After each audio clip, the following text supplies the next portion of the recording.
Have you ever worked for an IT manager that just barked orders at you? They just said, hey, you, John, you, Susie, do the thing, otherwise you're fired. Maybe they didn't say it like that, but at least you've worked with bad managers, people that are they're not good, right? You want somebody who is a leader to be leading you, not just a manager. And I think that's the big differentiating thing, is you want to be a good IT manager, yes, but you also want to be a good IT leader, where the people that you are going to be managing want to follow you, not because you tell them to, but because they want to, because they see leadership qualities in you. You know, great IT managers lead by example, right? They're not people who just talk and tell you how to do things. They're mentors, and they get their hands dirty when they need to. So I'm going to give you some of my little secrets, some of my little tips, having been a manager for a long time, and it's a great, great career. But how do you become a great manager when it comes to managing a team, how to delegate and how to get people to follow you? Gonna be a really, really fun video. Hey, this is a tech YouTube channel. We love talking about tech. And if you do like this channel, it would be great if you clicked on that subscription button, click on the bell so you don't miss out on anything. That way you're notified when we release new videos. Something that I've learned throughout my career is to not just be a manager, but be a leader. Be somebody who is not just barking out orders, but be somebody who has people follow you, right? So people want to follow you because you're more of a leader than just a manager. Very different. Manager and leaders aren't the same thing. It's good to be both. You have perhaps started off your career as an IT tech, as an admin, as a help desk person, as a developer. You've now moved into management, or you're working your way into management. So there could be a tendency to feel that all of these administrators, all the admin tasks, all the development tasks are below you. That's my old life. That's so 5 years ago. I don't do that anymore. I'm an IT manager. Not a good place to be. Be somebody who is still willing to take on some of these tasks. Be somebody who's still willing to be hands-on. Don't be somebody who says, oh, I don't do that anymore. I now focus on IT management. At the end of the day, yes, there is an element where you are now the IT manager. So you have a lot more responsibility. There's a lot more things that are on your plate, a lot more things you're accountable for. But don't lose sight of where you came from. Don't lose sight of being the tech as well. You may have more knowledge in a specific area that your techs don't have, that your developers don't have. So you want to go in, help them out, help them, show them, be a mentor, a tutor to them as well. They will appreciate it. And trust me, they will appreciate to see that you are still willing to get in and help them with that. If you're getting 100 tickets in your queue in the IT system every week, and you were only getting 50 last week, well, maybe there's a lot more tickets coming in for whatever reasons. Don't just let the IT guys, the IT techs handle it all themselves. They're gonna be stressed, they're gonna be burdened. You go in, help them, show them how to do it. Be a team player. Don't just be the manager, but be a team player as well. An example would be, let's say you've got to deploy a number of new switches in a data center that you look after. That needs to be done on a Saturday because during Monday to Friday, it's not possible. There's operations, right? You need to keep these operations up and running. So you're gonna do this on a Saturday. You're an IT manager. You don't work on a Saturday. So you just let the techs do it themselves. You get your techs together, you send them off, they go and do their job. You get the reward saying, great job, IT manager, you organize it and you got it done. Now, sometimes it's not gonna be possible and you have to do that. But wouldn't it be nice if from time to time, you went along with them? You showed them that you are in this with them together. You went and helped them. You took time out of your own day to go and help them as well. This next topic is on the topic of delegation. And of course, this one is very, very tricky, especially if you have been somebody who has worked in tech for a while. You've gotten your hands dirty. You've been used to getting your hands dirty. You were on the tools.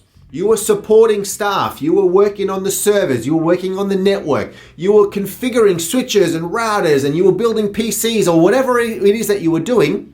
Well, now with the management responsibility hat on, well, now you're responsible for the management tasks. And of course, there's a whole bunch of stuff around management. Your big strategy now, you're doing roadmap stuff. You're doing things that are a little bit more big picture. So now you need to learn how to delegate these responsibilities to your techs.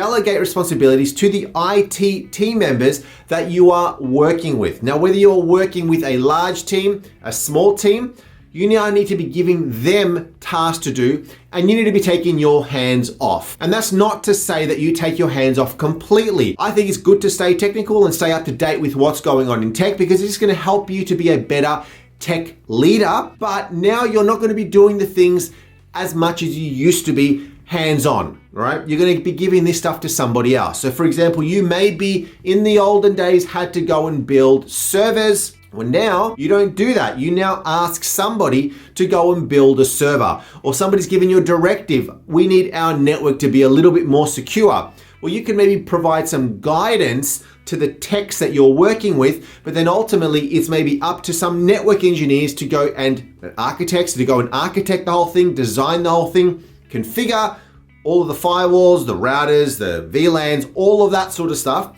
And you just oversee it, and you just make sure that the job is done. So you be less hands-on and learn how to delegate. If you are not delegating sufficiently, then you're not going to be able to focus on the big picture stuff that's important. You are now responsible for the managerial, you're responsible for a lot more big picture stuff. And if you're busy still hands-on, then things are not going to get progressed. The big picture stuff is not going to get done. So you need to learn to take your hands off, give tasks to your techs, and then of course making sure that your techs are actually doing the work. But also knowing that your techs can come to you for help, for advice, for clarification. Treat your mistakes as learning opportunities. Now, this is not just a tip for you as a manager. Of course, as a manager, you're going to make mistakes. That's going to be part of the job. We'll cover some elements there in a second. But it's also true for the IT techs that you're going to be working with. And if you've come from a very, very strong technical background, potentially, or you've grown up in a service desk role or an infrastructure systems admin type of a role, then I'm sure you've made mistakes. And of course, one of the best ways, the way that I learned the best, is sometimes by getting my hands dirty, making a mistake, and then learning from it. Sometimes treating a mistake as a good thing is one of the best things that you could do. A lot of people make a mistake and they just get really down, and it just doesn't help anybody. And now, especially given that there's management responsibilities, you're going to make a lot of mistakes. And it's very, very rare that people are born natural leaders. It doesn't really happen. Everybody sort of grows into it. I mean, the stats are that generally around 70% of management expertise is acquired on the job. 20% is by copying other people, and then 10% is you may be going off on a manager course, but a lot of the learning, you're going to be doing it in job. You're going to be doing it at a company that you're going to be working with. And if management is something new to you, you're probably going to make mistakes. You're going to make bad decisions. Sometimes the decisions could be really bad because you're responsible for these tech systems, and then maybe you implement something or you guide your team into implementing something that then goes bad and then has an impact on the business, for example, right? But ultimately, expect mistakes because mistakes are going to happen, and then you learn from them. You're going to be managing a team. How are you going to manage your team? Are you going to be a dictator type of a manager? Or are you going to be a manager who's there to help? Sometimes you could be a little bit too harsh with your tech team. You may be a little bit too firm with them. And sometimes it's good to be firm and be clear on what you expect. But then sometimes you may come out as a bit of a douchebag. And we don't want that. We want your team members to see you not just as their manager, but as their leader. So that could be an element of you making a mistake in your management style. You may be coming in it a little bit too firm, and that doesn't help anybody. And then all that's going to happen is you're going to get potentially techs that get burnt out and then leave, and then they're going to leave a nasty review about you on Glassdoor, and nobody wants that. You're going to be responsible for maybe setting some sort of a strategy, maybe designing some new system, some new process. You're going to be writing a lot more documents. You're going to be in a meeting, and you're maybe going to say something that is incorrect. Acknowledge your mistakes and move on. Acknowledging the mistakes is something that is very, very rare. People do not like to admit that they are wrong. I mean, nobody likes to admit that they're wrong. And saying, I'm sorry, is extremely challenging for some people. I heard a phrase one time which was, be hungry but humble. So hungry to succeed, hungry to do well, hungry to maybe move up the IT career, but also remain humble. Don't get proud, be humble, because people will see that. And I want people that I'm going to be working with, people that I'm going to be managing, people that I'm going to be leading to actually like what they do at a company. And they want to see me as not just the cool boss that lets them do anything. No, we still want to be firm with them. We still want to make sure that they are doing their job, that things are getting done. But there's a way to say things, right? There's a way to communicate to your team without becoming a little bit too domineering. So expect to make mistakes. Mistakes are going to happen, but then use them as a learning opportunity. You've heard that typical phrase, get knocked down, but I get up again, right?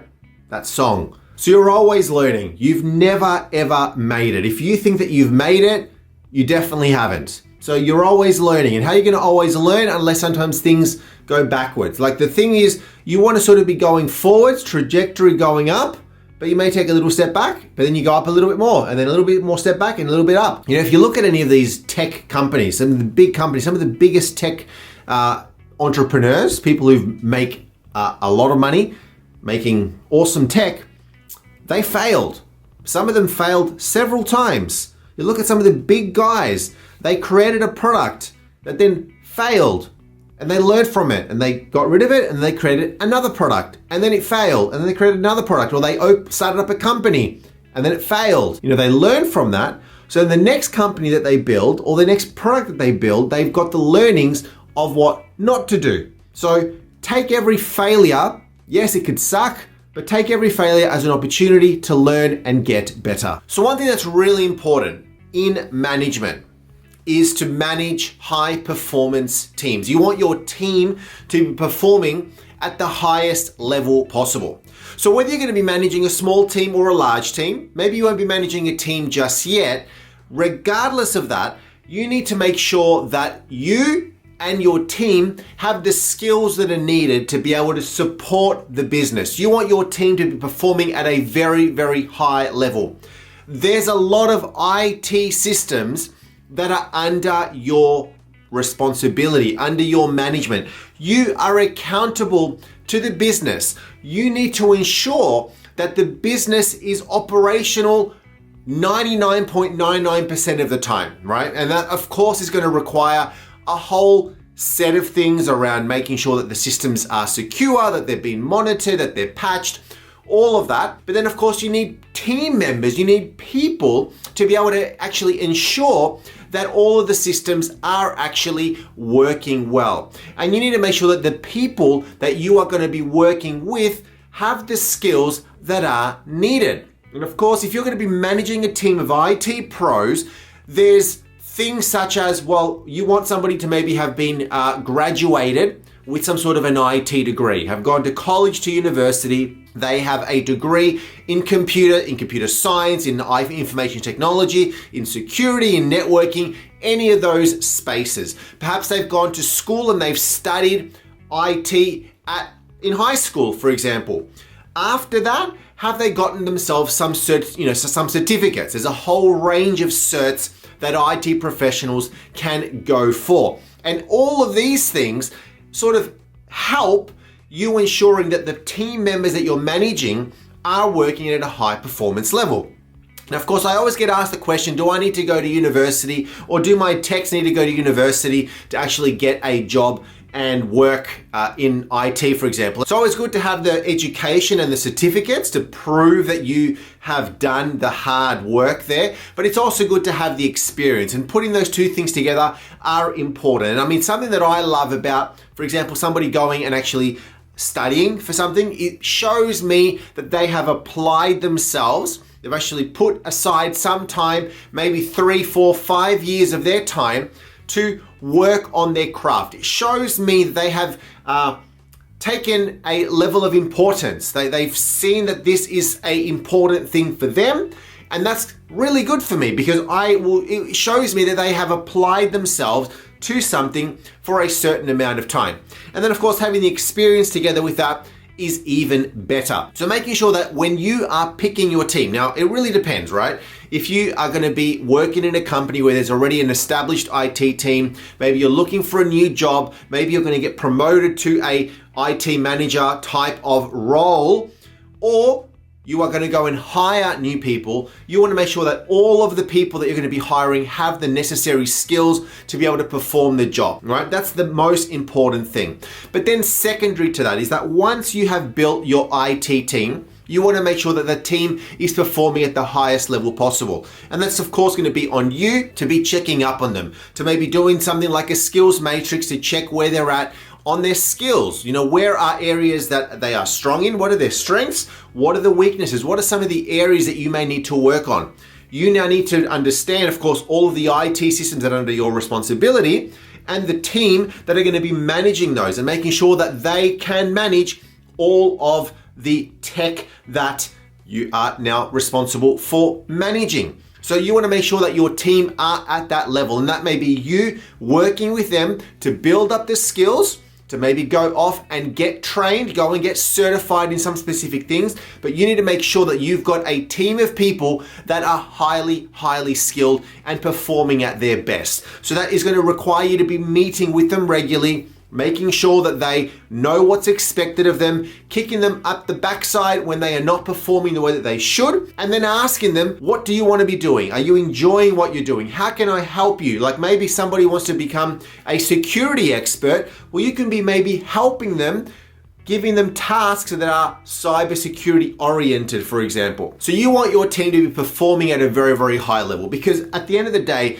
that IT team is not just you. It's you together with your IT admins and engineers, for example. You want all of these people to work together, because ultimately the IT team is not just you. You may be accountable for a lot, but it's your team together that are going to form the IT team. And of course, if you're performing at a high level, the staff in the business are going to be happier. The senior leaders are going to be happier because their systems are running better and more optimally. And then ultimately, if the systems are running better, then they have better performance, they have less outage, the company could end up being more profitable, and that is a good thing. So it's extremely important to ensure that your team is performing at a high level. So, you know, the big thing, the big moral of this story is to not just be the manager that is just the mean guy, right? Not just the person who is just setting the rules, setting the framework, the strategy, and just barking out orders and just not being a very nice person. You want somebody who is a good, strong manager. Yes, you should be a good, strong manager, but not from a domineering, controlling perspective. Have people want to follow you and follow you because they like what you're doing, and they sort of have bought in to the vision of what you're trying to achieve when it comes to leading a team. And of course, managing a team is going to take a long time, a lot of effort, and years sometimes of good experience to be a great manager. But that's it. Thanks so much for tuning in. Do the like, comment, subscription button as well. Click on the notification bell. Thanks again, and we'll see you on the next video.